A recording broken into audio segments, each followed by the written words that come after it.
اللاك اوف فيزيبيليتي واحدة من الحاجات المهمة جدا في السبلاي تشين واللي بتأثر على الأداء بتاع أي منظومة، هو إن ما يكونش عندها رؤية واضحة وكاملة للسبلاي تشين بروسيسز بتاعتها.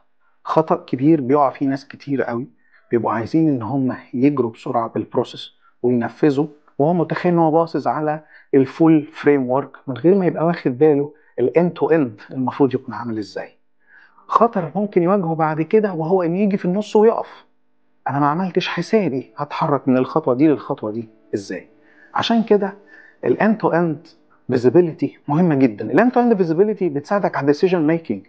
انت عارف كل فيز وايه الجو والنو جو اللي تقول لك يس جو من الفيز دي دلوقتي اوريدي انك تجو على الفيز الثانيه، او انت ما ينفعش انك تتحرك الخطوه دي دلوقتي، لازم الاول في شويه خطوات تانية تكون تمت ان باراليل مع الخطوه اللي انت بتتحرك فيها.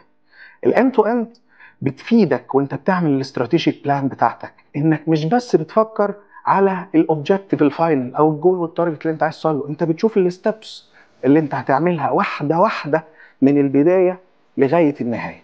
برضه لازم ابقى من البدايه عارف هتحرك ازاي، والنهايه هتقفل معايا ازاي، وفي النص الفيزيبيليتي عندي فيها شويه فيجرز، داتا، ارقام، ترند اناليسيس. الحاجات دي كلها تخليك تعرف تعمل ديسيجن ميكنج مظبوط.